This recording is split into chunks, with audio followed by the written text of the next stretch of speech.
Ben, voyons donc.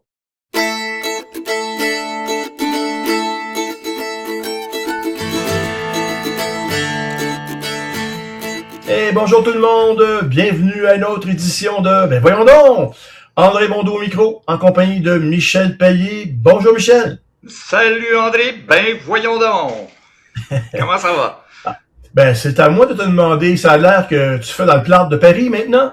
Oui, j'ai décidé de contribuer à Ouais, notre... bon, nous ça, ce plâtre-là, là. Hey, sois pas gêné, là. Bon, Bah, je vois qu'il n'y a c'est- pas encore de graffiti, rien. non, j'ai décidé de le garder vierge pour faire changement, Bon, pour faire c'est différent. Tu sais, les gens tes vont amis qui passer. vont être déçus. Ah ben ça, tant pis pour eux autres. Alors, ça a été, on a fait une semaine de pause pour les vacances. J'espère qu'elles Oui, furent régénératrices pour toi.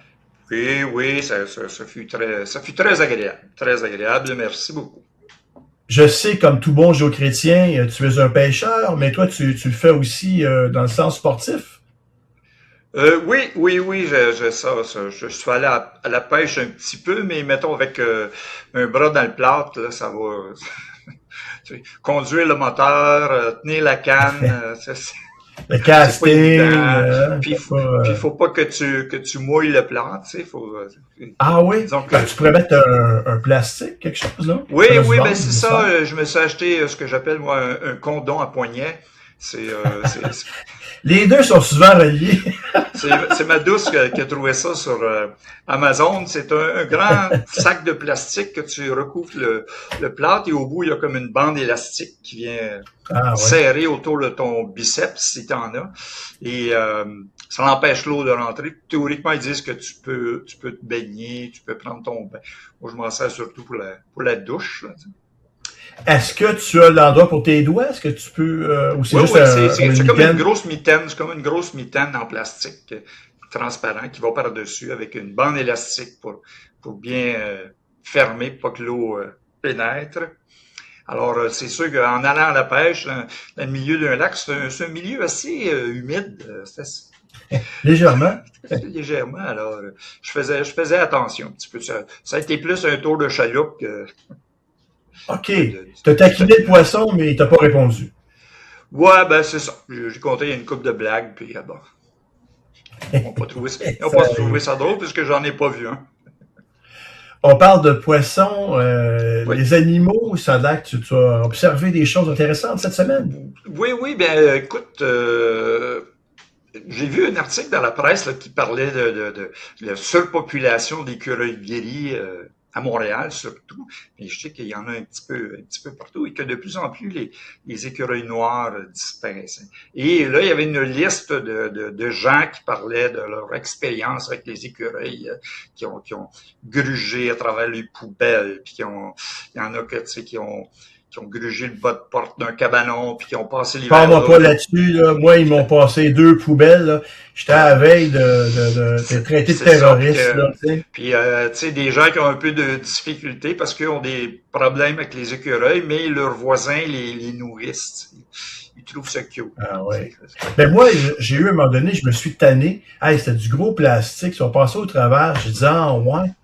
Alors, j'ai mis une couche de duct tape, du poivre de Cayenne, une couche de duct tape, poivre de Voilà. Cayenne, une espèce de pâté chinois de l'enfer. OK. Euh, ça a été grugé au début, et puis ça a arrêté. J'espère qu'il a Ah, passé le mot aux autres que ces poubelles-là, parce oui. qu'on parle de diarrhée explosive aux États-Unis, là, mais c'est peut-être que les écureuils l'ont eu aussi. Puis, puis c'est ça, mais tous ces animaux-là, tu sais, ils ont un certain degré d'intelligence. Tu sais, il y a tu sais, les marmottes, les écureuils, les ratons laveurs, les moufettes, ils ont tous des moyens d'ouvrir la poubelle, surtout les ratons laveurs avec les doigts qui peuvent Ben, ils ont le ouvrir plein de pouce choses. brillant. Ils ont le, Très brillant, ouais, c'est ça. les ratons voleurs, comme je les appelle. Il y a quelqu'un que je connais qui demeure pas loin d'ici, qui s'est fait manger toutes ses zucchinis puis ses courges dans son jardin par des marmottes. Fait qu'elle a emprunté une cage à quelqu'un. Et à date, on a capturé 4, puis elle va les reconduire plus loin dans la forêt, quelques kilomètres Au plus loin. Dairy Queen, au C'est McDo. ça. Alors, Sauf donne un que, livre, dans le fond. sauf qu'elle a un voisin un peu écolo, tu sais, puis lui, il Ah ouais. est allé la voir pour lui dire, laisse-les donc tranquilles, etc., etc. Puis même qu'un jour, elle est revenue, puis sa cage était détruite, elle avait été... Au palais. Fait que Éco-terrorisme. ouais, c'est ça, tu sais. En passant, Nous, Michel, est-ce que tu sais quelle ville est la capitale des ratons laveurs où il y en a le plus? Ça m'a surpris quand j'ai appris ça. non, je sais pas. Essaye. Quand tu dis capitale mondiale ou Québec Oui, ou... oui. La ville où il y a le plus de ratons laveurs au monde. Euh, je ne sais pas. Chicago. J'adresse chez France, Toronto. Toronto, hein? Hein? Oui, ben, c'est ça, hein. On a l'impression que la ville, ça fait une coupure avec la nature, mais la ville, c'est une forme de nature, un peu dénaturée. Puis la nature s'adapte très bien. La preuve, c'est que au-dessus, sur la côte ouest, en Colombie-Britannique, depuis 2023 à peu près, il y a une tribu amérindienne qui est là, qui est les Halstuk. J'espère que je le prononce comme il faut, sur la côte Pacifique, en Colombie-Britannique. Depuis 2023, les autres, ils pêchent au crabe, ils mettent des casiers, des cages à crabes qu'ils déposent dans l'eau avec une bouée, etc. Puis ils remontent. Mais depuis 2023, ils retrouvent plusieurs de leurs casiers qui sont vidés de leur contenu et saccagés la plupart du temps. Alors, ils étaient un peu déboussolés de ça parce qu'ils retrouvaient leur cage.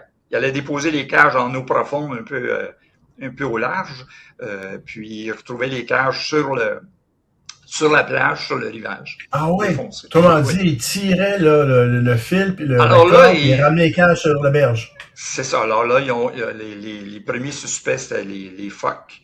Hein, En fait, non, ça, c'est ce que tu dis quand tu vois tes cages sur le bord de la berge. C'est ça.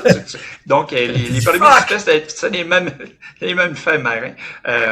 Et là, il y a eu des chercheurs de l'université XY en Colombie-Britannique qui s'en sont mêlés, puis qui ont installé des caméras de surveillance près des plages ou à les endroits où les Amérindiens déposaient leurs cages.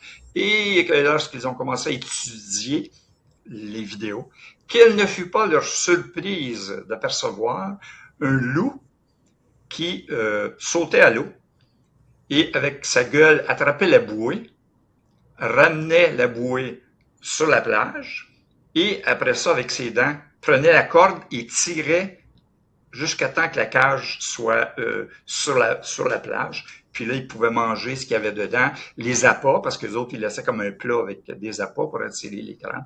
Les appâts, les petits poissons qui avaient été pris, et ainsi que les crabes qui étaient là. Et si je comprends bien, ça prenait juste un jardin avec des zucchinis, des tomates pour avoir un repas équilibré.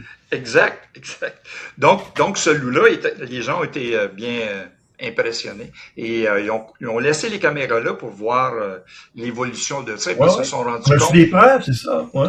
Oui, il y a une vidéo qui existe de ce que j'ai visionné. Et est-ce qu'on peut le partager avec nos auditeurs auditrices? Avec plaisir, je ferai parvenir les... Bon, ben je le mettrai dans les notes de l'émission, puis les gens pourront aller voir ça. Donc, des loups astucieux, puis des ratons voleurs, pour une fois qu'ils portent bien leur nom, je leur donne. C'est ça. Puis ce loup-là, en fait, il a commencé à enseigner sa méthode aux autres membres de sa meute. Fait que là, ces loups-là, ils sont maintenant spécialistes dans le vol de casier à crabe. Écoute, les fruits de mer, c'est bon pour tout le monde. Écoute, on parle d'animaux, je vais faire un petit saut du côté des insectes. Quel est l'insecte qui nous fait le plus bad tripper ces temps-ci? Les mouches à chevreuil. Non, on en a moins ici, là, mais les maringouins. OK. Ça dépend. Oui, mouche à chevreuil. Ça part avec les poudres, là. Ah non, mouche à chevreuil, ça part avec ton bras au complet. Non, écoute, on parle beaucoup de drones avec la guerre entre l'Iran et les États-Unis, même avec l'Ukraine et la Russie. Donc, il y a une recrudescence des recherches qui se font avec les drones. Et il y a une compagnie américaine, Tornial, qui est une start-up. Les autres, ils travaillent sur un micro-drone doté d'une intelligence artificielle. Et ce que ça fait, c'est que ça part, ça identifie le moustique, ça le suit, puis à un moment donné, patard, ça te le zappe. OK, comme c'est une tapette. Oui. Une tapette Alors, volante.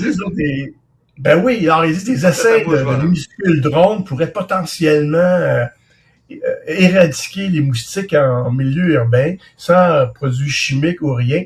Et le 14 juillet, la semaine dernière, l'un des fondateurs a publié une vidéo. On mettra le lien dans l'émission. Il l'a mis sur Instagram. Puis on y voit une espèce de petit drone qui va littéralement abattre un papillon de nuit. Tu sais, tu le vois aller, pow! Tu sais. Et quand tu dis petit, ça a environ quelle dimension quand tu dis petit? Là? Ben là, c'était une start-up. Hein. Ça n'a pas encore rendu à les faire micro, mais c'était un petit drone de 40 grammes. Et ça utilise des microphones de téléphone intelligents et des capteurs à ultrasons et un logiciel pour pas confondre le ronflement de mon oncle Georges et le moustique. Ouais, on peut pas zapper mon oncle. Zapper mon oncle dans son hamac dans la cour.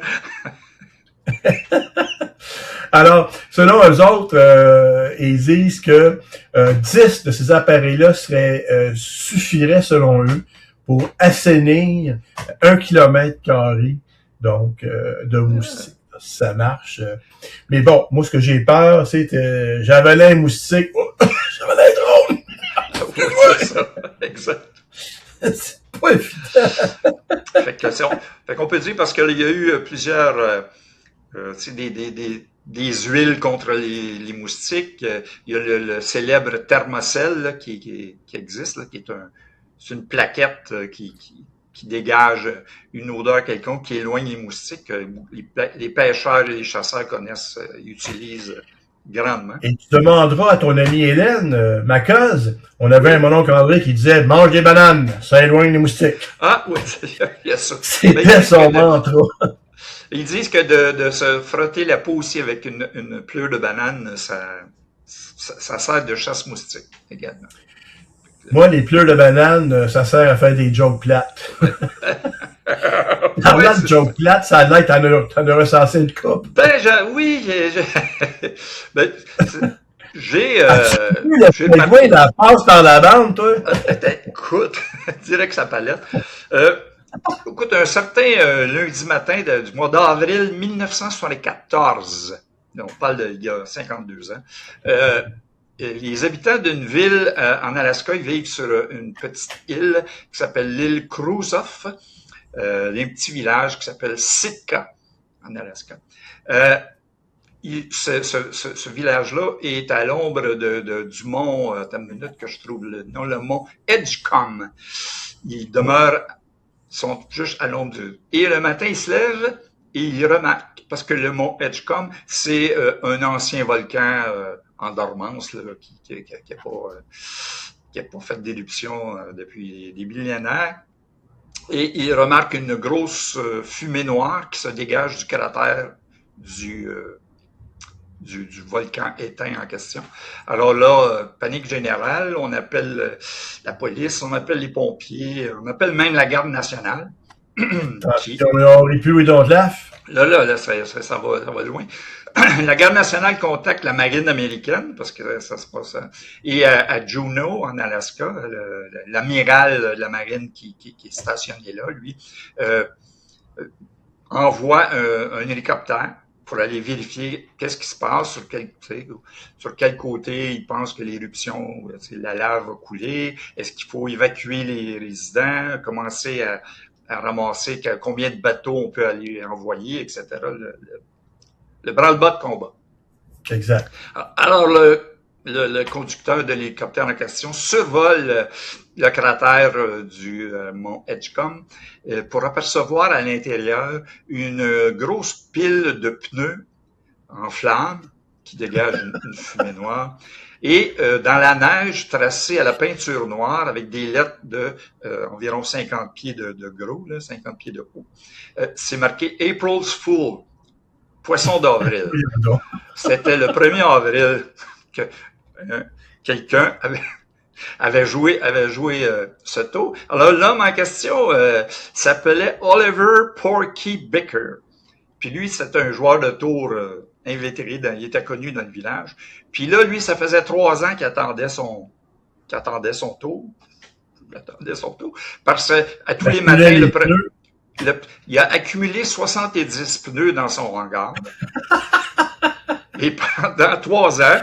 C'est le nom de la conviction. Écoute, pendant 3 ans, le 1er avril au matin, là, il se préparait pour aller porter les pneus dans le cratère. Mais ça a pris 3 ans parce que une année, tu sais, il pleuvait, une année, les nuages étaient trop bas, les gens ne verraient pas, etc. Et là, le matin, en 1974, il y a eu les conditions idéales, il faisait super beau. Et il a appelé un de ses amis qui est également pilote d'hélicoptère.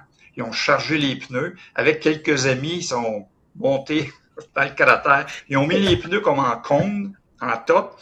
Et là, ils ont écrit le célèbre April's Fool. Ils sont retournés chez eux, ils sont allés se coucher.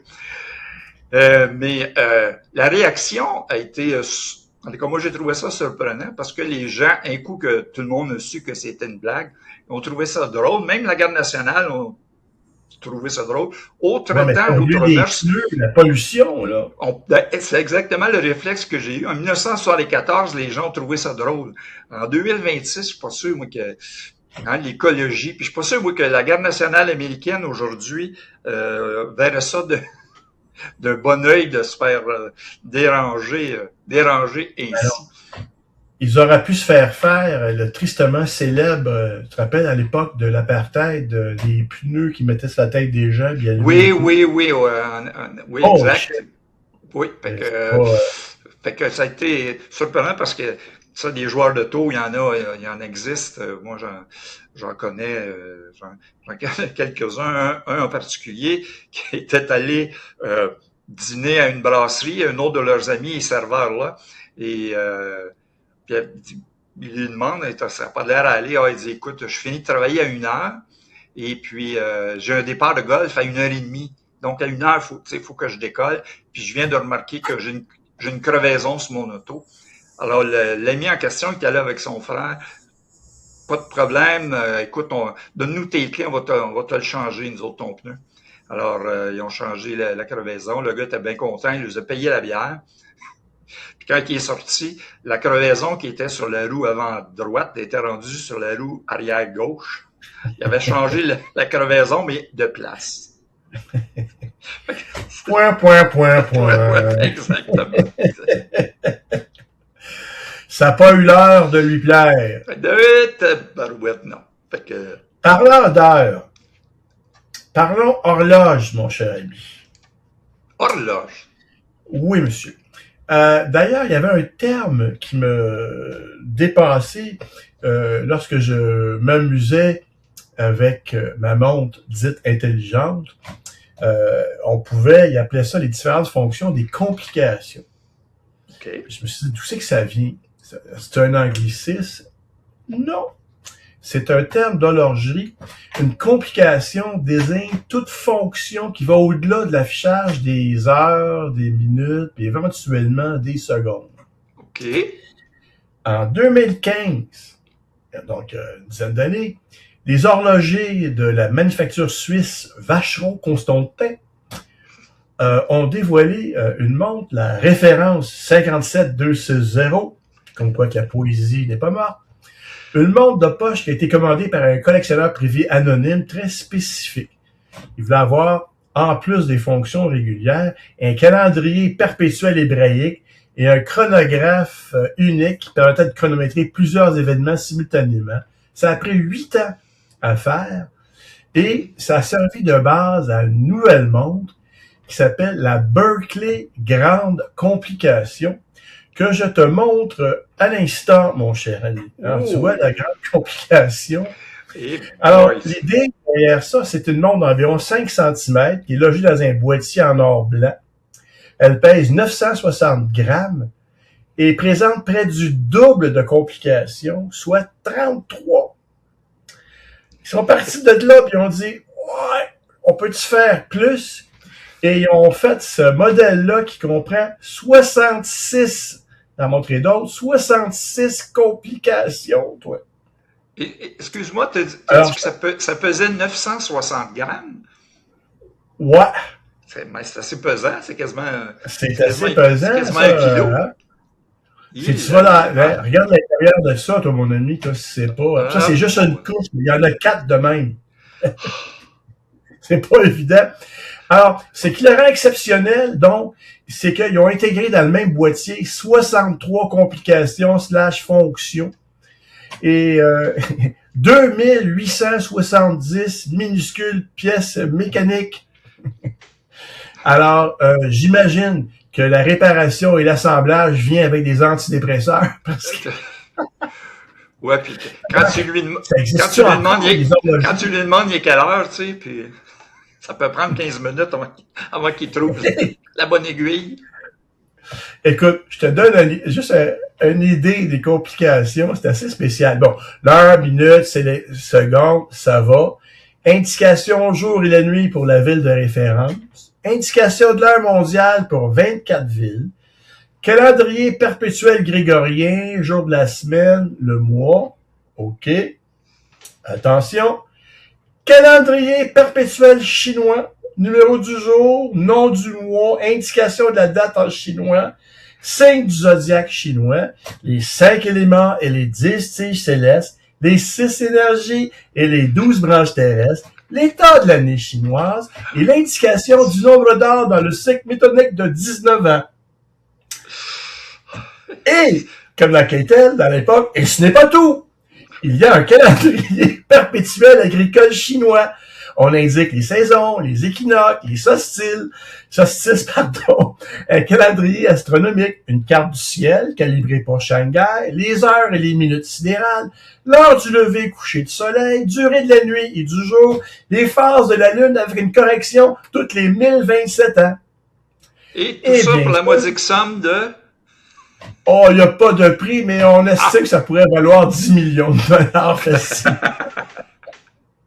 Avec un chronographe, un compteur de 12 heures, un compteur de 60 minutes avec 7 alarmes progressives, carillon Westminster avec 5 gagnes et 5 marteaux, fonction de silence nocturne. Écoute, là, ils disent que si tu veux faire ça plus gros encore, là, ça va être la taille des ballons de football. Fait que, je pense pas qu'il va être capable d'en faire plus, là, tu sais. Sous-sol avec une table de poule, tu sais, la totale.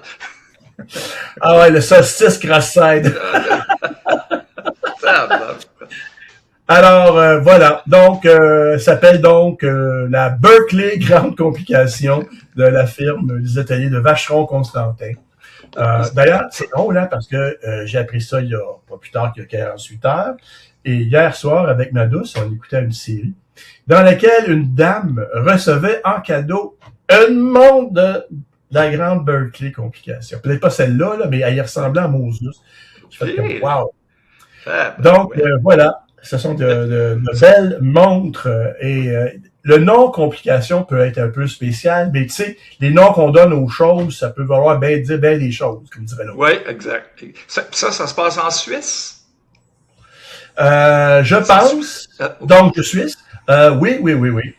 Parlant de noms, des noms de villes, ça se passe encore en Europe, c'est en Autriche.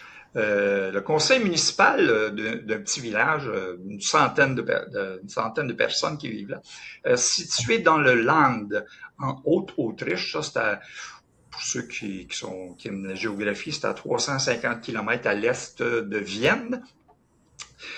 Le conseil municipal a donc décidé de changer le nom de la municipalité parce que pour contrer l'intérêt envahissant des internautes envers leur patelin. Depuis de nombreuses années, là, il y a des gens qui venaient se faire photographier en avant du panneau de signalisation indiquant l'entrée du village et parfois dans des positions scabreuses. J'ai appris un nouveau mot. Qu'est-ce qu'il y avait le nom du village? Il y avait ça c'est mon punch. Ah, excuse-moi, excuse-moi. Ouais, non, pas de problème. Écoute, dans 10 minutes. Fait que, il se photographie en face du panneau de signalisation en vue d'alimenter les réseaux sociaux avec des jeux de mots polissants. Donc, en date du 1er janvier 2021, le village a changé son nom de fucking, F-U-C-K-I-N-G, et est maintenant passé à fogging, F-U-G-G-I-N-G. Fait que là, ils ont changé le nom parce qu'ils étaient tannés que des gens en bobette allaient se faire photographier en face du panneau de signalisation. Ça m'a donné... Ça change-tu grand-chose de fucking à de fogging? fucking à fogging. J'aurais changé ça pour d'autres choses complètement différents, mais non, fucking à fogging. Mon père avait un gars quand j'étais jeune. Il y avait un gars qui s'appelait Jean Lamerde. Il a changé son nom, puis il s'appelle Pierre Lamerde maintenant. C'est ça. Ben, c'est à peu près le même effet.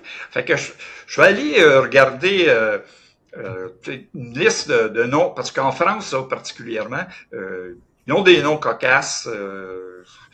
Ils ont des villages avec des noms cocasses, puis je les ai regroupés en sections. Fait que la liste de noms suivants, c'est des villages qui sont plus ou moins accueillants. Tu rentres dans ce village-là, tu n'es pas sûr si tu veux y rester. Le premier village s'appelle Votan.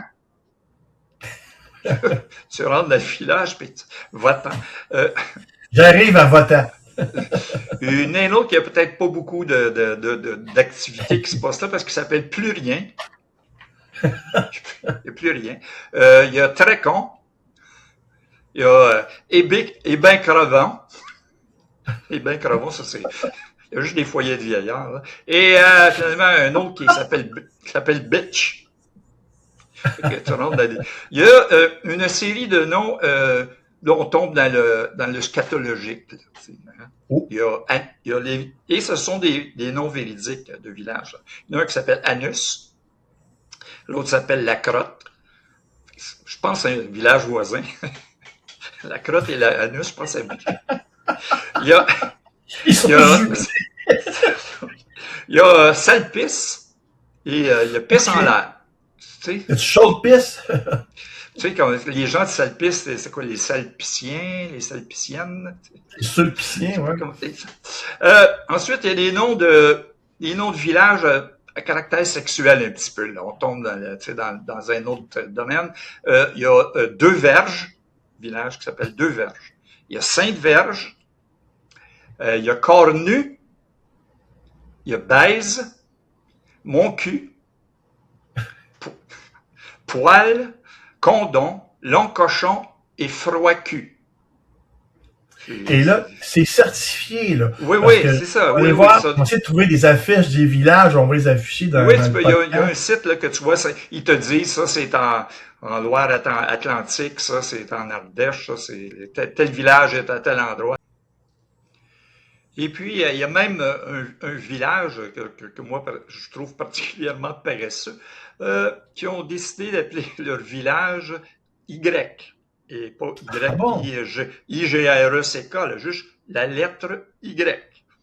Ça se prononce comment? I? Ça doit se prononcer I. Ça allait à I? Parce que probablement que le conseil municipal, lors de la réunion pour nommer, sont arrivés à l'heure de l'apéro. On va arrêter à Y, on reviendra pour le reste, puis ils sont jamais revenus. Ça aurait été plus sharp, Zorro, quelque chose. Les pancartes ont été faites, puis finalement, le village s'appelle Y. Quand j'étais jeune, il y a 400 ans, lors d'un voyage, mon premier voyage à l'étranger / Europe, j'étais au Pays de Galles, et il y a un village qui est mondialement célèbre, je ne sais pas le nombre exact, mais le nombre de lettres, c'est comme il y en a une vingtaine au moins. Quand tu passes en train, la pancarte n'arrête pas de défiler. Tu sais. Il me semble de remplir un formulaire, écrivez votre adresse. Tu sais. Ouais, c'est juste un petit carreau. La pancarte est longue comme un wagon. Là. Alors, ça s'écrit avec une caboose à la fin, puis un cas muet. Michel, tu le sais, grâce aux tribulations de M. Trump, les Iraniens, je suis généreux quand je dis ça, Oui. il y a une crise de carburant, et notamment en Russie. Oh. Et eux, bien évidemment, c'est exacerbé par la guerre.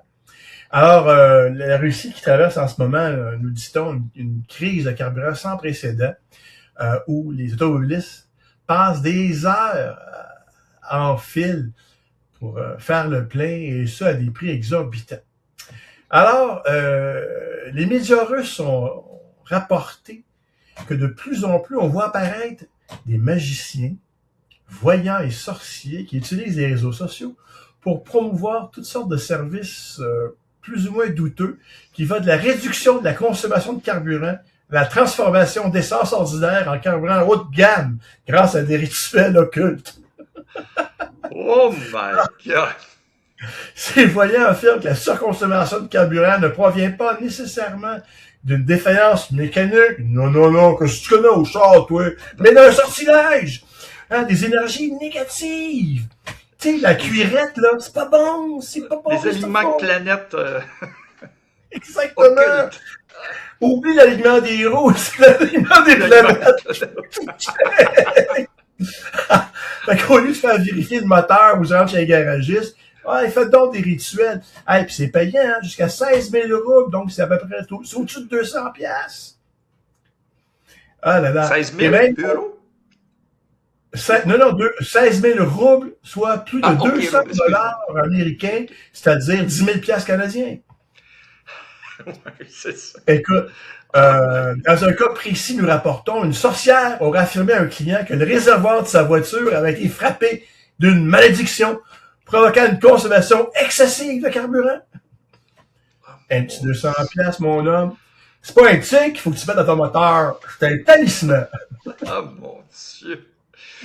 Puis là, en pensant à toutes les pièces qu'il y a dans une auto, tu sais, il y a le spécialiste de la batterie, il y a le spécialiste du carburateur, il y a le voyant. Tu sais, quand il parle du voyant lumineux... Oh, ça va prendre au moins... écoute, c'est 2 heures magicien, ça, c'est une job, là. Facile. Faut que j'aille voir mon voyant lumineux. Ah, mon voyant lumineux!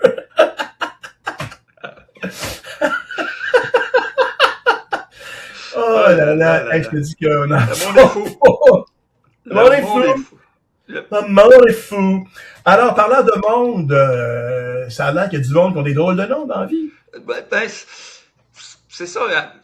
Quand je parlais tantôt des noms cocasses de villages, mais également ici au Québec, là, on a des villages, là, la baie des Chaleurs, la baie des Haras, il y a certains noms. Ici à Saint-Jérôme, on avait dans le temps 2 endroits. Il y en avait une qui s'appelait la montée des cochons qui toussent. Ça existe, pas la montée des cochons qui toussent et la côte à Boucan. Puis moi, j'ai toujours pensé, quand j'étais jeune, que la raison pourquoi les cochons toussaient, c'est parce qu'ils étaient à côté de la côte à Boucan. D'où ça vient, ces noms-là? Mon innocence. J'ai aucune idée, il faudrait que je vérifie avec l'histoire, la Société d'histoire des Laurentides pour vérifier à quel endroit. Ça existe, c'est dans les environs de Saint-Jérôme. Mais la montée des cochons qui toussent et puis la côte à Boucan. Ça m'a fait penser à un moment donné, là, quand il y a eu la mode où on prenait les 2 noms de famille. Tu sais, quand les gens se mariaient, ils prenaient les 2 noms de famille. Là. Virginie Lalumière elle se marie avec Jacques Dufault, puis les enfants s'appellent La Lumière Dufault. Tu sais. Il y en a quelques-uns comme ça, là, tu sais, Viviane Lavoie avec François Ferré, fait que ça faisait Lavoie Ferré. Il y a le bœuf haché. Claire Lavoie, aussi, un autre classique. Ouais, c'est ça, un autre classique. Mais il existait un bonhomme qui provient du petit village de Sainte-Geneviève de Batiscan. Ça, je connais ça comme ce nom-là. Oui, je salue en passant mes amis Marie-Claude et Serge qui demeurent dans ce coin-là. Sainte-Geneviève de Batiscan, ça se situe un peu après Trois-Rivières, quand tu arrives de Montréal, mais un peu avant Trois-Rivières, si tu arrives de Québec. Hein, c'est tout est dans tout, selon où tu te trouves. Tu sais, ça peut être à l'ouest de Victoriaville, puis à l'est de La Tuque, mais c'est toujours à la même place. Sainte-Geneviève de Vatican. En 1845, il est né un bonhomme qui s'appelle Pierre-Léon Ayotte.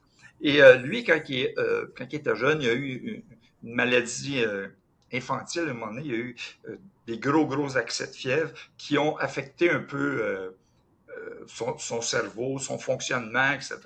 Et ça l'a développé chez lui deux manies très distinctes. C'est qu'à un moment donné, il pognait une envie de cacher des choses.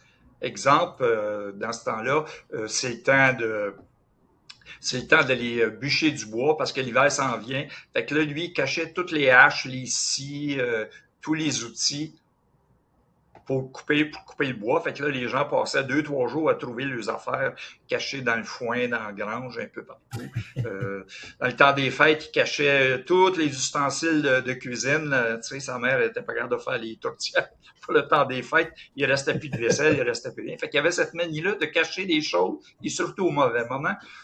Et sa deuxième manie, c'est qu'il n'était pas capable de supporter les pantalons. Quand il lui mettait les pantalons, il revenait, puis il y avait tout le temps les pantalons déchirés, fendus, pas juste déchirés aux genoux comme nous, on a connu quand on était jeune, mais vraiment le fendu de haut en bas, là, comme avec un couteau. Et il comme la piscine à réflexion à Washington, dans le fond.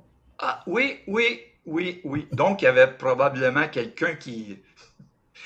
Il aurait dû arrêter quelqu'un qui fendait ses pantalons, parce que c'est la même chose que la piscine.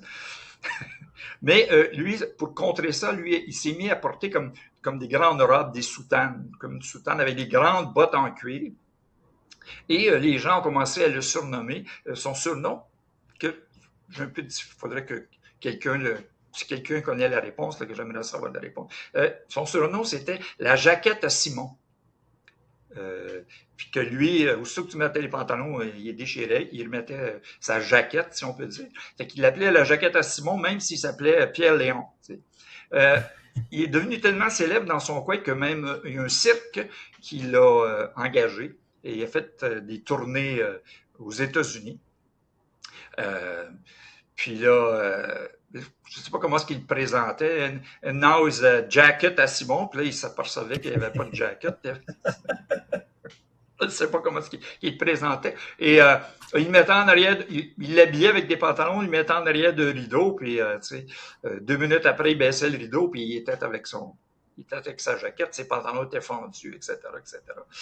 Jusqu'à temps que, je pense qu'il y a eu un petit scandale à un moment donné, qu'il n'a pas attendu que le rideau soit levé, puis qu'il a enlevé ses pantalons devant tout le monde.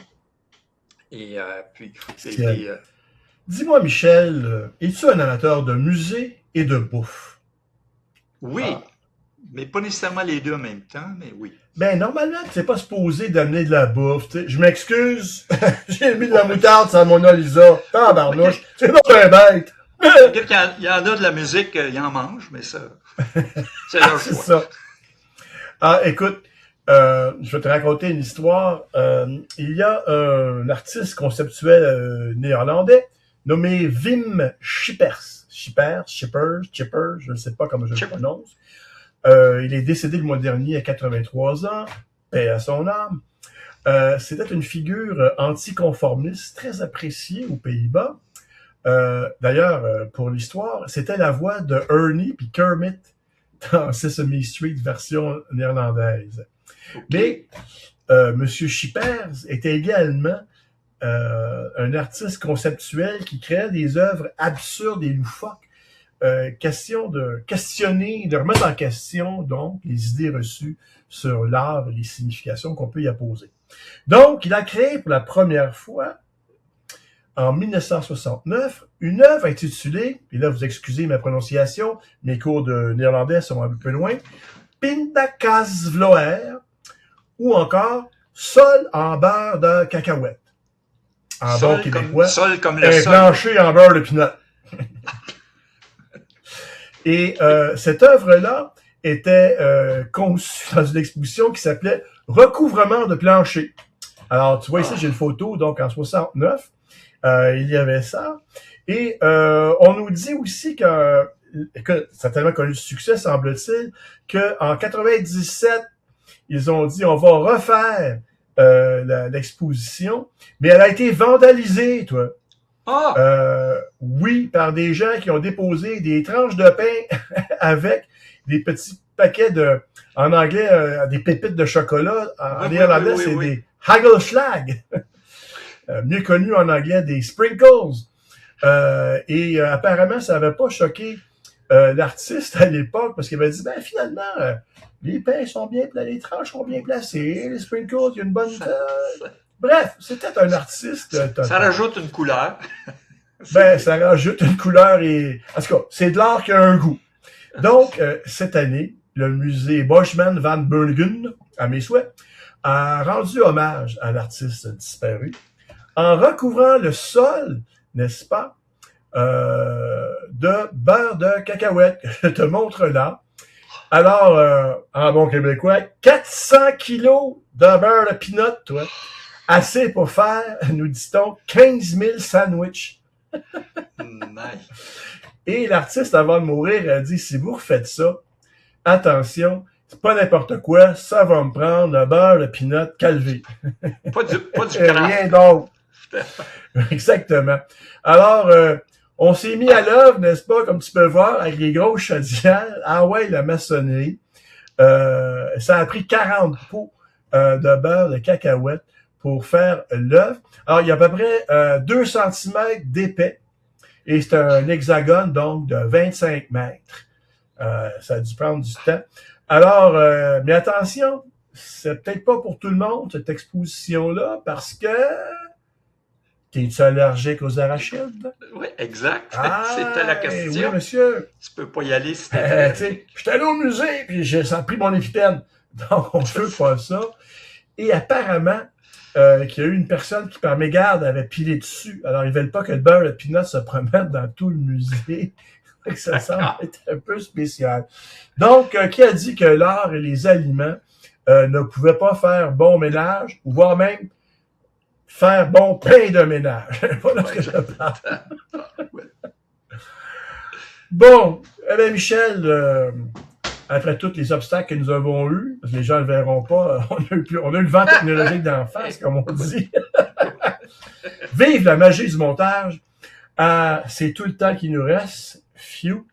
On invite les gens, s'ils ont, ils ou elles, ont des nouvelles loufoques, des choses improbables, ben voyons donc, à nous écrire à l'adresse ici à l'écran. Et ça va nous faire plaisir, si l'histoire est bonne, évidemment, mais d'en parler. Et vrai. Et puis, on va porter ça. Pardon? Que l'histoire soit bonne et un semblant de vérité aussi. Oui, c'est pas on n'a pas des jokes de pneus de volcan qui brûlent, là, puis avec un hélicoptère de la garde nationale. Okay. Non, ça, là, on a déjà donné.